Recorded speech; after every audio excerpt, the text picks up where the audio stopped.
Hello friends, good morning. Welcome back to my channel Shobhanish World. আজ হচ্ছে 18 জানুয়ারি, Thursday. আর আজকে ওয়েদারটা জাস্ট ফাটাফাটি ফাটাফাটি, মানে এত ঠান্ডা যে কি বলবো। পুরো মেঘলা ওয়েদার।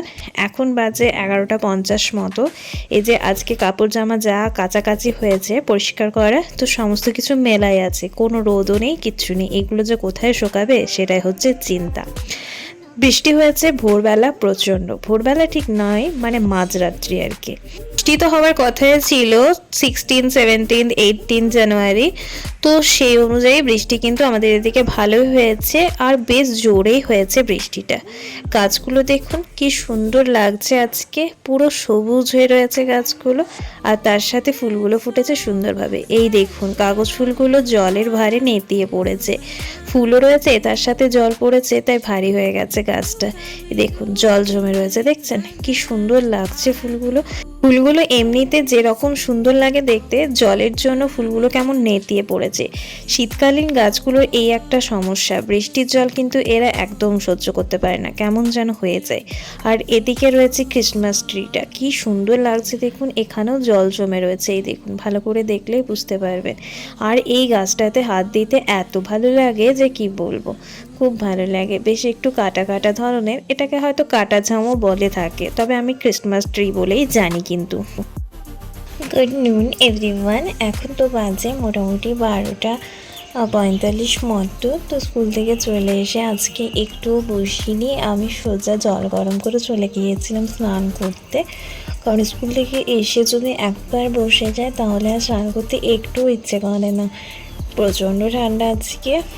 তো সেই জন্য আজকে এসে জল গরম চাপিয়ে দিয়ে, জল গরম হয়ে গেলে আমি চলে গেছিলাম স্নান করতে। এখন চলে এসেছি স্নান করে, এখন একটু ভিডিও এডিটিং আর আপলোডিংয়ের কিছু কাজ রয়েছে, তো সেগুলো করে নিয়ে তারপরে যাব লাঞ্চ কমপ্লিট করতে। তো চলুন এখন তাহলে ভিডিও এডিটিং আপলোডিং যা কাজ রয়েছে সেগুলো করে নিই, তারপর যাব লাঞ্চ করতে। এখনকার মতো এইটুকুই, টাটা। আচ্ছা, ফোনটা নিয়ে বসতে যাব, তখনই দেখছি আবার ঝমঝমিয়ে বৃষ্টি আরম্ভ হয়েছে। প্রচণ্ড মেঘ এসেছিল তো সেজন্য মা জামা কাপড়গুলো একটু গুছিয়ে রাখতে গেল, আর এদিকে মা যে পোস্ত ভাজা চাপিয়েছিল সেটা আমি একটু রান্না করতে এলাম। আর এদিকের ওয়েদারটা দেখুন পুরো মেঘলা, তো পোস্ত ভাজাটা আমি এখানে করে দিচ্ছি, আর ওদিকে ভাত তো হচ্ছে। আর এখানে রয়েছে বড়ার টক, তেঁতুল দিয়ে আর বেসন দিয়ে বড়ার টক। আর এখানে রয়েছে কুমড়ো, আলু, গাজর, মটরশুঁটি দিয়ে একটা সুন্দর সবজি। নিরামিষ তো আজকে বৃহস্পতিবার, তবে নিরামিষের দিনে কুমড়োর তরকারিটাই বেস্ট লাগে। তো আর এখানে রয়েছে বিউলির ডাল। বিউলির ডালটা প্রচুর গুণাগুণ রয়েছে, তাই আমরা একটু বিউলির ডালটা বেশিই খাই। এই হচ্ছে আজকের লাঞ্চ মেনু। চলুন, ওদিকে পোস্ত ভাজা কমপ্লিট, একবার বাইরেরটা এলাম।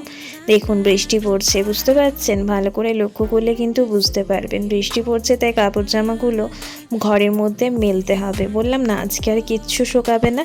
এই দেখুন বৃষ্টি পড়ছে, এই পাথরটাতে ভালো বোঝা যাচ্ছে ঝিরঝিরিয়ে বৃষ্টি পড়ছে। আচ্ছা, তো ভিডিও এডিটিং আপলোডিং সমস্ত কিছু কমপ্লিট। এখন চলে এসেছি লাঞ্চের জন্য। তো বাবাকে, মাকে, সবাইকে খাবার দিয়ে দিয়েছি। মিস্টার ঘোষ তো নেই, স্কুল গেছে। আর এখানে এটা হচ্ছে আমার লাঞ্চ। চলো লাঞ্চটা ঝটপট করে কমপ্লিট করে নিই, প্রচুর ঠান্ডা। আচ্ছা, তো আমার লাঞ্চ কমপ্লিট হয়ে গেছে। এখন বাজে দুপুর 2:50 মতো। সবার খাওয়া দাওয়া কমপ্লিট হয়ে গেছে। আর বাইরের দিকে প্রচণ্ড বৃষ্টি শুরু হয়েছে, আর আজকে প্রচণ্ড ঠান্ডা আছে। তো সেই জন্য আজকে লাঞ্চটা একটু ঝটপট করে কমপ্লিট করে নিয়েছি। তারপর চলে এসেছি এখন বিছানে। এখন একটু রেস্ট করব, তারপর সন্ধ্যাবেলা ডিনার বানানো যাবতীয় যা কাজ রয়েছে সেগুলো হবে। তো চলুন আর কথা না বাড়িয়ে এখন একটু রেস্ট করা যাক। আর আপনাদের কোন কোন জায়গায় বৃষ্টি হচ্ছে এই নিম্নচাপটাতে, সেটা অবশ্যই একটু কমেন্ট করে জানাবেন। চলুন এখনকার মতো এইটুকুই। আচ্ছা, তো লাঞ্চ কমপ্লিট করে এখন রেস্ট করছি। আর মিস্টার ঘোষকে ফোন করলাম, তো বললো ওখানেও প্রচুর বৃষ্টি হচ্ছে, তো তারই কিছু মুহূর্ত আমার সাথে শেয়ার করলো। তো ভাবলাম আপনাদের সাথে একটু শেয়ার করা যাক। প্রত্যেকটি জায়গায় মোটামুটি এই বৃষ্টিটা হচ্ছে, আর এই বৃষ্টির জন্য শীতকালীন সবজি, ফুল গাছ সমস্ত কিছুরই কিন্তু ক্ষতি হচ্ছে।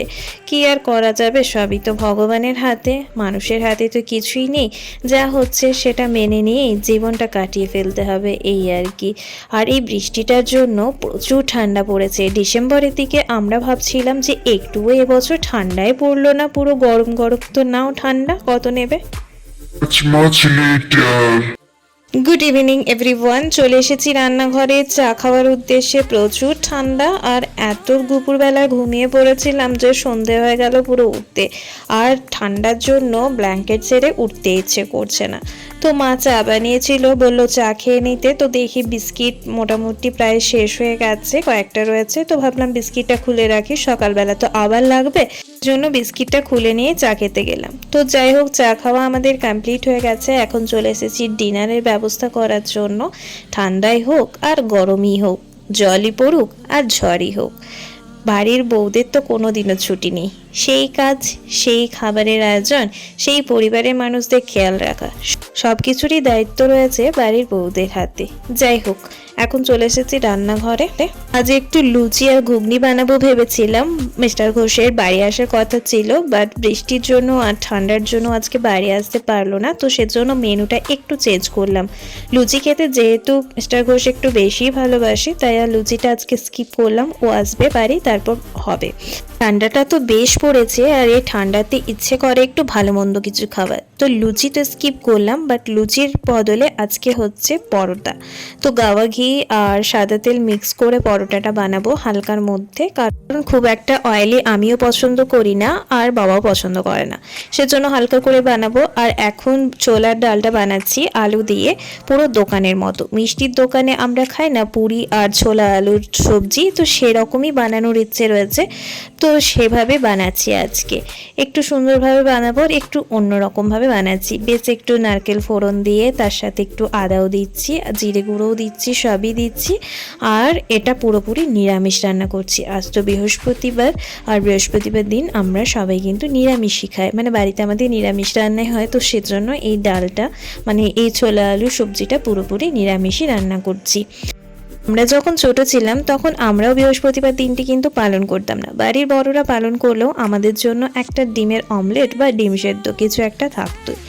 তো এই কথাটা বলার কারণ হচ্ছে, মিস্টার ঘোষ যেহেতু বাইরে আছে, ও কিন্তু আজকে খাচ্ছে ডিমের কারি। বাড়িতে থাকলে নিরামিষ খায়, বাট যেহেতু বাইরে আছে তাই ডিমের কারি খাচ্ছে।